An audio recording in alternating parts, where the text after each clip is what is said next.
Hellcat.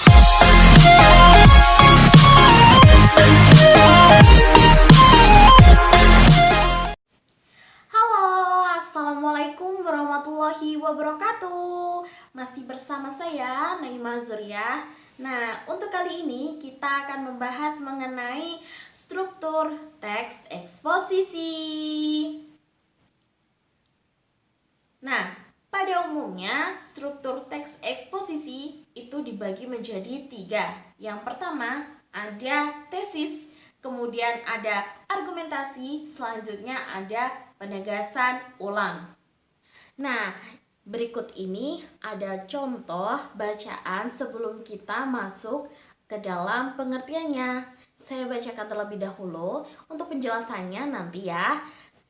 Oke, bacaannya paragraf pertama. Dengan berbagai teknologi intensifikasi sederhana, perkarangan dapat menjadi sumber bahan pokok makanan seperti beras, sayur mayur, dan ikan. Kegiatan ini diharapkan dapat memenuhi kebutuhan masyarakat terhadap makanan pokok yang bernilai gizi tinggi. Nah, untuk paragraf yang pertama itu termasuk tesis karena berisi pendapat atau opini yang menjadi pokok pembicaraan dalam suatu teks eksposisi. Nah, untuk selanjutnya ada beberapa alasan pemanfaatan pekarangan sebagai sumber bahan makanan pokok. Yang pertama, aneka tanaman sayur mayur seperti kacang panjang, cabai, kangkung darat, dan terong dapat ditanam di media selain tanah. Khususnya untuk kangkung darat dapat dibudidayakan di bumbung bambu yang disulap menjadi semacam pot. Kemudian ada tanaman terong, kencur, dan jahe dapat dibudidayakan di media kantong plastik dan pot. Sementara itu, sumber karbohidrat seperti jagung, ketela pohon, ubi jalar dapat ditanam di perkarangan. Untuk mencukupi pupuk, kotoran ternak kambing dan sapi menjadi piaraan dapat dimanfaatkan sebagai pupuk alami.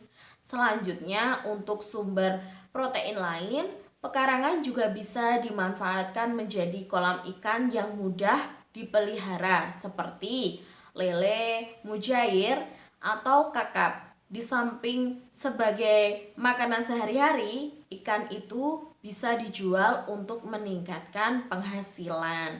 Nah, itu termasuk argumentasi.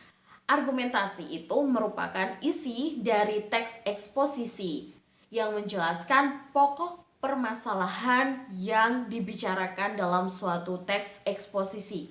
Untuk yang terakhir, melalui pembimbingan teknologi tepat guna, hasil panen ini dapat diolah menjadi aneka jenis komoditas pangan olahan skala rumah tangga. Ubi, singkong, dan pisang misalnya dapat diolah menjadi keripik. Selain itu, bahan makanan tersebut dapat diolah menjadi bermacam-macam produk jajanan.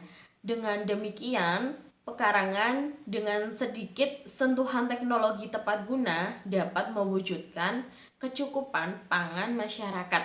Nah, untuk yang terakhir itu termasuk penegasan ulang karena berisi penegasan kembali dari paragraf yang sebelumnya yang merupakan berisi bagian penutup. Nah, seperti itu. Nah, itu tadi penjelasan dari struktur teks eksposisi. Kita telah membahas mengenai bagiannya, yaitu ada 3 bagian. Yang pertama ada tesis, kemudian ada argumentasi, dan selanjutnya ada penegasan ulang. Oke, cukup sekian. Terima kasih. Wassalamualaikum warahmatullahi wabarakatuh.